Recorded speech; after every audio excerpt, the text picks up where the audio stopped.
Your favorite shopping destination, Value Zone Hypermart. ఇప్పుడు మన అమీర్పేట్ లో పిల్లర్ నంబర్ 1081 వద్ద.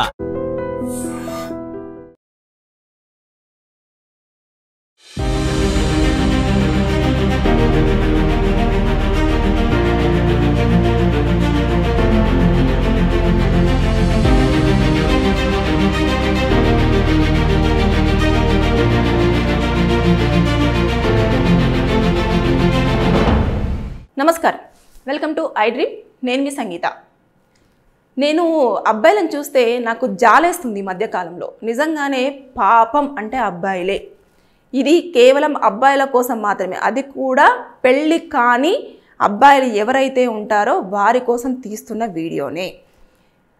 రీసెంట్గా ఒకటి కేరళలో కంజిరమట్టం అనే గ్రామానికి సంబంధించిన 35 సంవత్సరాల అనీష్ అనే వ్యక్తి మ్యాట్రిమోనియల్లో రేష్మా చంద్రశేఖరన్ అనే ఒక అమ్మాయి ప్రొఫైల్ సెలెక్ట్ చేసుకోవడం జరిగిన తర్వాత ఇంకా వాళ్ళంతా కూడా మాట్లాడుకున్న తర్వాత పెళ్ళి అంతా ఫిక్స్ అయిపోయింది. ఒకరి అభిప్రాయాలు ఒకరికి కలిసాయి అని చెప్పేసి ఇంకా మొత్తం పెళ్ళంతా ఫిక్స్ చేసుకున్న తర్వాత ఆ రోజు ఆవిడ పెళ్లి పనులలో ఉండడం అదంతా చూసిన తర్వాత ఆవిడ హ్యాండ్ బ్యాగ్లో ఈవిడ పేరు మీదనే నెక్స్ట్ మంత్లో ఇంకొక పెళ్ళి కూడా ఉంది. ఎవరు? ఈ రేష్మా చంద్రశేఖర్కే నెక్స్ట్ మంత్లో కూడా పెళ్ళి ఉండడం జరిగింది. అయితే ఇతనికి డౌట్ వచ్చేసి మొత్తం ఆరా తీస్తే గతంలోనే 13 పెళ్ళిళ్ళు ఈ రేష్మా చంద్రశేఖరన్ చేసుకోవడం జరిగింది. ఈ ఎవడైతే అనీష్ ఉన్నాడో 14వ పెళ్లి కొడుకు, ఇంకా నెక్స్ట్ మంత్లో 15వ పెళ్ళి. అంటే ఈ లెక్కన చూస్తే పెళ్ళి కాని ప్రసాదులు అని చెప్పేసి ఒక టైటిల్ ఉంటుంది కదా, నాకు అది ఇక్కడ యాప్ట్ అవుతుంది ఏమనిపిస్తుంది అంటే, ఎవతో ఒకటి దొరికింది చేసేసుకుందాము, అభిప్రాయాలు కలిసాయి మ్యాట్రిమోనియల్లో కదా. అంటే చూడండి, కొన్నిసార్లు మీకు తెలియకుండానే వేరే వాళ్ళ ట్రాప్లో పడడం అనేది జరుగుతుంది. ఆవిడకు ఆల్రెడీ పెళ్ళైపోయి భర్తకు విడాకులు ఇవ్వకుండానే ఒక 4 years పాప ఉంది. ఆ పాపకు తల్లి అయినా సరే ఇలా అబ్బాయిలను పెళ్లి చేసుకుంటూ కొన్ని రోజులు వాళ్ళ దగ్గర ఉండి డబ్బు, అదేవిధంగా బంగారము, ఏదైనా కొంచెం ప్రాపర్టీ ఉంటే ఆ ప్రాపర్టీని రాపిచ్చేసుకొని అక్కడి నుంచి వెళ్ళి స్కిప్ అవ్వడం. ఎక్కడ ఉంటుంది, ఎక్కడికి పోతుంది ఏమీ తెలియదు. ఈరోజు ఇక్కడి వరకు ఈ వ్యక్తితో పెళ్ళైందా అప్పటి వరకు మాత్రమే ఆ నెంబర్ పనిచేస్తుంది. తర్వాత నెక్స్ట్ ఇంకా వేరే ప్లేస్కి వెళ్ళినప్పుడు ఆ నెంబర్ పనిచేయదు. ఆమె ఎక్కడ ఉంటుందో తెలియదు, ఎవరితో ఉంటుందో తెలియదు, ఇదంతా తెలియదు. అయితే ఇది గ్రహించిన వెంటనే ఇదంతా ఇన్ఫర్మేషన్ రాగానే ఇమీడియట్గా పోలీసులకు ఇన్ఫర్మేషన్ ఇచ్చి ఆవిడని అరెస్ట్ చేసి అదుపులోకి తీసుకున్నారు. ఇక్కడ ఫస్ట్ హస్బెండ్కి డివోర్స్ ఇవ్వలేదు కాబట్టి ఫస్ట్ హస్బెండ్కే ఆవిడ వైఫ్గానే ఉండడం జరుగుతుంది. ఎందుకంటే లీగల్గా డివోర్స్ రాలేదు కాబట్టి ఇవన్నీ పెళ్ళిళ్ళు కూడా చెల్లే ప్రసక్తి లేదు. కానీ అక్కడ వాళ్ళందరూ కూడా మోసపోయారు కదా, డబ్బు పరంగా కానివ్వండి, పరువు పరంగా కానివ్వండి, అదేవిధంగా కొంచెం ప్రాపర్టీ పరంగా కానివ్వండి, ఇలాంటివన్నీ కూడా వారు క్లెయిమ్ చేసుకోవడానికి ఉంటుంది. డిఫామేషన్ కేసు రావచ్చు, చీటింగ్ కేసు రావచ్చు, తర్వాత నెక్స్ట్ మోసం చేయడము, ఇలాంటివన్నీ ఉంటాయి కదా. దీని ప్రకారంగా వాళ్ళు కేసు ఫైల్ చేసేసుకొని ఆవిడ దగ్గర నుంచి వెళ్ళి పోయిన దాన్ని అంతా కూడా రికవరీ చేసుకోవడానికి ఛాన్సెస్ ఉంటాయి. కానీ దయచేసి నేను చెప్పేది ఏంటంటే, ఇలాంటి మ్యాట్రిమోనియల్ సైట్లో చాలామందిని ట్రాప్ చేయడానికి అమ్మాయిలు కానివ్వండి, అబ్బాయిలు కానివ్వండి రెడీగా ఉంటున్నారు. ఒకవేళ ఫ్రీగా మెంబర్షిప్ ఉంది అంటే మీరు ఆలోచించిన తర్వాత వారికి సంబంధించిన పూర్తి ఇన్ఫర్మేషన్ అంతా కూడా ఇవ్వమని చెప్పండి. అరే దొరికింది కదా, నాకు ఇప్పటికే పెళ్ళి కావట్లేదు, చాలామంది పెళ్ళి ఎప్పుడని చెప్పేసి ఎగతాళి చేస్తున్నారు. నా బ్యాచ్ వాళ్ళందరికీ కూడా పెళ్ళిళ్ళు అయిపోయి పిల్లలు ఉన్నారు, వాళ్ళందరూ కూడా నన్ను హేళన చేస్తున్నారు అన్న ఒక ఆలోచనతోటి మీరు పొరపాటు చేస్తున్నారు. తెలియకుండానే మీరే ప్రాబ్లంలో పడుతున్నారు అబ్బాయిలు. నిజంగా చాలామంది ఫేస్ చేస్తున్నారు. ఇది అక్కడెక్కడో కేరళలో జరిగింది కాదు, మన దగ్గర కూడా జరుగుతున్నాయి. గతంలో కూడా మీరు చూసేసుకుంటే 2021లో ఒకటి జరిగింది, తర్వాత 19లో ఒకటి, 2019లో కూడా వెబ్సైట్లో పెట్టేసి ఆవిడ మోసం చేయడం అనేది జరిగింది. ఇదంతా కూడా మీడియాలో చాలా వరకు రావడం జరిగింది. అంటే ఎవరైతే ఉంటారో వాళ్ళు, ఏదైతే మ్యాట్రిమోనియల్ సైట్స్ ఉంటాయో వాళ్ళకు ఫ్రీ మెంబర్షిప్ అనేది కామన్గా వాళ్ళు లాగిన్ అయిన తర్వాత వాళ్ళు కాంటాక్ట్ అవ్వడము, మేడం మెంబర్షిప్ తీసుకుంటారా, సార్ మెంబర్షిప్ తీసుకుంటారా అని చెప్పేసి అడుగుతూ ఉంటారే తప్పించి వాళ్ళు ఫ్రీగా వచ్చే వాళ్ళని ఎవరిని కూడా ఆపడానికి లేదు. మెంబర్షిప్ తీసుకోవడం అనేది, మెంబర్షిప్ తీసుకోకపోవడం అనేది డిపెండ్స్ ఆన్ ఆ వ్యక్తి మీద డిపెండ్ అయి ఉంటుంది. కొంతమంది ఊరికైనా టైంపాస్ కోసము అందులోకి వచ్చే వాళ్ళు ఉంటారు, కొంతమంది సీరియస్గా పెళ్లి సంబంధాల కోసం వచ్చే వాళ్ళు ఉంటారు. నేనేమంటానంటే, పెళ్లి చేసుకునే ముందు వాళ్ళ ఫ్యామిలీ డీటెయిల్స్ అన్నీ కూడా కలెక్ట్ చేసుకోండి.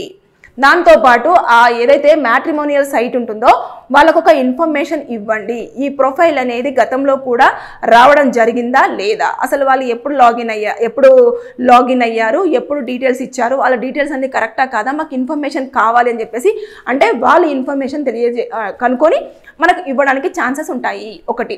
తర్వాత మీరు తొందరపడి పెళ్లి దాకా వెళ్ళకండి. అసలు ఆ పర్సన్ ఎవరు, ఆ పర్సన్ ఎక్కడ ఉంటుంది, ఇల్లు నిజమేనా కాదా, వాళ్ళు ఉంటున్న ప్లేస్ ఎన్ని సంవత్సరాల నుంచి ఉంటున్నారు, ఆవిడకి గతంలో ఏమైనా ఇల్లీగల్ అఫైర్స్ కానివ్వండి, లేదంటే లవ్ అఫైర్స్ కానివ్వండి, లేదు అనుకుంటే ఇంకేమైనా ఉన్నాయా లేదా, అతనికి కానివ్వండి ఆవిడకి కానివ్వండి. మ్యాట్రిమోనియల్లో బోత్ మేల్ ఫీమేల్ ఇద్దరు కూడా మోసం చేయడానికి చాలా ఆస్కారం ఉంటుంది. ఎందుకంటే ఆ సైట్ వాళ్ళకు కూడా తెలియదు, ఎవరో వస్తారు, కాంటాక్ట్ అవుతారు, తీసుకెళ్తారు, పెళ్లి చేసుకుంటారు, కొన్ని రోజుల తర్వాత వదిలేస్తూ ఉంటారు.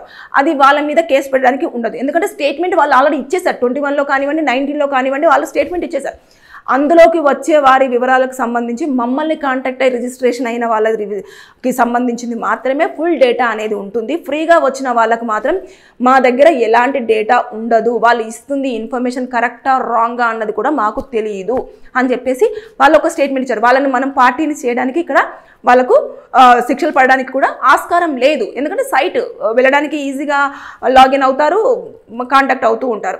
సో మోసపోకుండా ఉండాలంటే అబ్బాయిలు దయచేసి ఇప్పుడున్న నవే డేస్ జనరేషన్లో మీరు జాగ్రత్త పడాలి. జాగ్రత్తగా పడకపోతే మోసం చేస్తున్నారు. మీ దగ్గర కష్టపడి సంపాదించుకున్న డబ్బుల్ని తీసుకొని వెళ్ళిపోతున్నారు. ఎక్కువగా పెళ్ళిళ్ళైన వాళ్ళు, విడాకులైన వారు అంటే వాళ్ళు టార్గెట్ చేసి అబ్బాయిలను ట్రాప్ చేసి వాళ్ళ దగ్గర నుంచి వెళ్ళి మనీ కలెక్ట్ చేసుకోవడం ఇలాంటివన్నీ చేస్తున్నారు. దయచేసి వీటిలలో ఎలాంటి శిక్షలు వాళ్ళకు ఉండే ఛాన్సెస్ ఉండదు. వాళ్ళ డేటా అంతా కలెక్ట్ చేసుకున్నా, లేదు అనుకుంటే వాళ్ళు మనకు దొరికినా కూడా మనం ఏదో ఒక రకంగా శిక్షలు పనిష్మెంట్ చేయొచ్చు. మీరు అలర్ట్ అయ్యారు కాబట్టి ఇక్కడ అమ్మాయి దొరికింది. అలర్ట్ అవ్వకపోతే మోసపోయిన తర్వాత ఏం చేస్తారు? ఏం చేయడానికి కూడా మీ పెళ్ళే చెల్లదు అక్కడ. ఎందుకంటే ఆవిడకు పెళ్ళి అయిపోయింది కాబట్టి. ఒకవేళ పెళ్ళి కాకపోయినా కూడా ఆవిడ ఏమంటది, నాకు తెలియదు అది అని చెప్పేసి తప్పించుకునే ప్రయత్నాలు ఉంటాయి. కాబట్టి దయచేసి మీరు కనుక ఏదైనా స్టెప్ తీసుకునే ముందు నేను ప్రతి వీడియోలో ఇది చెప్తూనే ఉన్నాను, మీరు అలర్ట్గా జాగ్రత్తగా స్టెప్ తీసుకోవాల్సిందే. మీరు వాళ్ళ ఫ్యామిలీ బ్యాక్గ్రౌండ్ అంతా చెక్ చేసుకోండి. ఆధార్ కార్డులో అడ్రస్ కరెక్ట్ ఉందా లేదా చెక్ చేసుకోండి. ఏమైనా ఆధార్ కార్డు ఈ మధ్య కాలంలో అప్డేట్ చేశారా లేదన్నది చూసుకోండి. దాంతోపాటు ఆ అమ్మాయి మీద ఏమైనా క్రిమినల్ కేసులు ఉన్నాయా లేదా అన్నది చూసుకోండి. దాంతోపాటు ఇంకా అక్కడ పరిస్థితులంతా ఆవిడ ఉంటున్న ప్లేస్లో ఎన్ని సంవత్సరాల నుంచి వెళ్ళి ఉంటుంది ఇవన్నీ కూడా చూసుకోండి. వాళ్ళ అమ్మ నాన్న నిజంగానే అవునా కాదా అని. ఎందుకంటే కొంతమంది వాళ్ళ అమ్మ నాన్నని ఆర్టిస్టులను తీసుకొని వస్తారు. ఆ రోజు వరకు మాత్రమే వాళ్ళ తల్లిదండ్రులు. తర్వాత నెక్స్ట్ వాళ్ళు ఎక్కడ ఉంటారో ఏం చేస్తారో తెలియని కూడా తెలియదు. కొంతమంది ఏం చేస్తారు, నేను సింగిల్, నేను అనాథగానే పెరిగాను, నేను అనాథాశ్రమంలోనే ఉన్నాను, నాకు పేరెంట్స్ ఎవరు లేరు అని చెప్పి సింపతి గెయిన్ చేసుకోవడం కోసం అబ్బాయిలను అట్రాక్ట్ అవుతారు. ఎందుకంటే అబ్బాయిలు చాలా త్వరగా అమ్మాయిల కన్నీటికి పడిపోతారు. కాబట్టి వాళ్ళు ఒక కన్నీరు పెట్టుకోగానే అబ్బాయిలు నమ్మేస్తారు. వాళ్ళు ఎంత మోసం చేస్తారన్నది పక్కన పెట్టేస్తే అమ్మాయిలను మాత్రం నమ్మడంలో అబ్బాయిలు ది బెస్ట్ అన్నట్టు. ఇంకా వాళ్ళు ఒక్కసారి ఇష్టపడ్డారు అంటే 100 మంది వచ్చి చెప్పినా సరే వాడికి ఆ అమ్మాయి కరెక్టే అన్న ధోరణిలోనే ఉంటారు. నేను అమ్మాయిలను ఎవరిని కించపరచట్లేదు. నేను ఎవరైతే మోసం చేస్తున్నారో ఆ అమ్మాయిల కోసం మాత్రమే మాట్లాడుతున్నాను.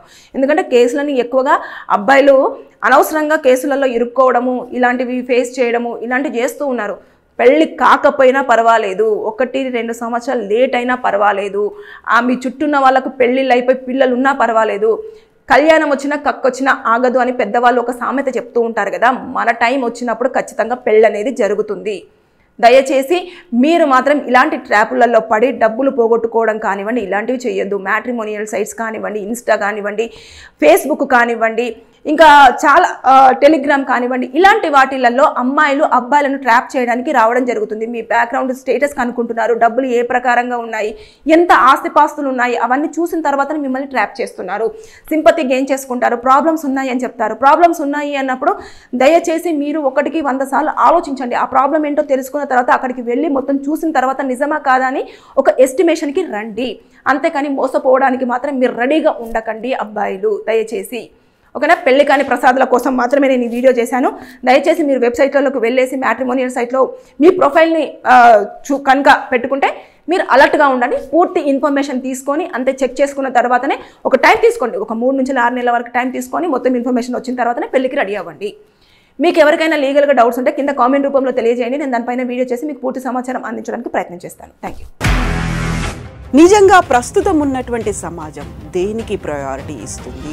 ఆర్థిక సంబంధాల చుట్టూ మాత్రమే తిరుగుతోంది. మళ్ళీ ఎన్నికలంగానే చాలా విరక్తి కలుగుతాను. మంచి అనిపిస్తుంది కదా. లేడీస్ కూడా ఛాలెంజింగ్ జాబ్స్ చేసినప్పుడు చాలా బాగుంటది. ట్రాఫిక్ అసిస్టెంట్స్ గా నియమించిన ట్రాన్స్జెండర్స్ అందరితో సాల్యూట్ చేయించుకుంటున్నారు. ఫుడ్ డెలివరీ ఇవ్వటానికి వెళ్ళినటువంటి డెలివరీ బాయ్ అనిల్ పై కళ్ళ ముందు పెళ్ళండి